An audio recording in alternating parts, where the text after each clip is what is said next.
Well, here it is, guys, what you've all been asking for, the continuation of the T4 custom build project. In today's video, we're going to be doing an engine raise with a Scarface Low Riders engine raise kit to get some more ground clearance. Let's get into it. Let's get this engine raised up. That way it stops it from ever hitting the floor and doing any damage. So we're going to lift this engine up by 16 mil and put a thin gearbox mount on the bottom, which will bring it up a bit more, just to give it that flush bottom engine up out of the way of any danger on the floor. So let's get into it. This is an engine raise kit by Scarface Low Riders. This is the front left mount that replaces this mount here, and that is the mount that goes on the right hand side. That replaces this mount here. This is the middle underneath mount, the slim mount. For the slim mount to work underneath, you have to cut out the old bush that used to hold the old mount on, and then you have to grind it flat like this. And as you can see here, this is how the mount then fits up to it. Nice and snug, lovely and flush. If you've got a Slam T4 and you want to raise your engine up, head over to Scarface Low Riders website and you can find variations with all different engine types. Or if you're just starting out on your Slam journey, you can head over there and you can find Shane's famous plates that relocate the front shocks and the shortened drop links. You can also find things like extended torsion bolts and Slimline Gearbox Mounts, along with merch, and you can even get yourself a sticker for the back window of your van. I'll stick a link in the description. The first thing I'm going to do is stick the jack under the centre of the engine and give it one little jack just to take the load off, and then we want to come up here and we need to get this bolt out of here and these bolts up here out of this mount, and then we need to get that mount out somehow, undo the bolt up here as well. A few moments later. There we are, we have one out, and you can see the difference in height. The bolt holes line up here, here and here, but look at the height difference. That is how much my engine's going to be lifted up. Okay, right, let's try and get this one in. Okay, there we have it. First mount is in, that is bolted on there. Now over to this side. Got to undo 2 bolts here and 2 bolts here. I'm going to start by undoing these top bolts, and then I've got the weight of the engine on the jack.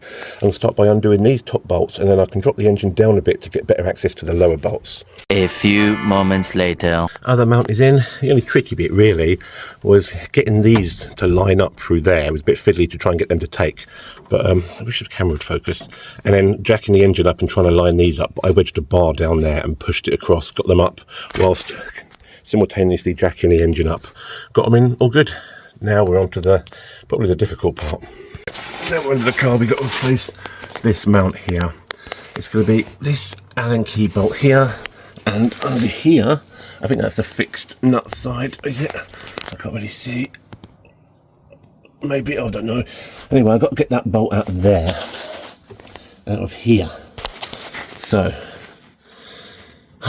right, let's try and get underneath here. It's quite not a lot of room under here. And then, like you saw in the pictures, we've got to chop a lot of this bottom of this gearbox away to get this to work. So let's get on with that. Okay, now I'm going to have to cut here and here. I'm going to have to cut across here and across here. Hopefully that bit will fall out, but then across here and then we'll figure it out as we go. Maybe grind that off as well. But yeah, I'm going to first cut that off. Right, I've now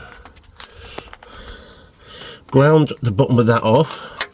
The old bush has fallen out. Now I'm going to grind this flat level here, grind that flat, and that will give that a better hold, better seat when it's on, and also give me more room on the engine.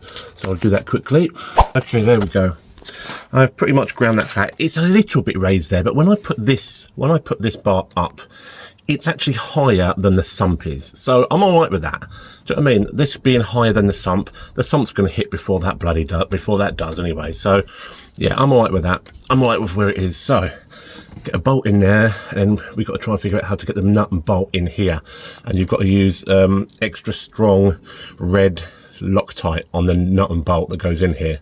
So I'm going to get on with bolting these up. This stuff, high strength thread locker.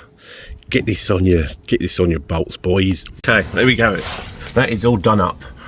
It was a bit fiddly trying to get a thing in there, but I made a tool, which I actually broke.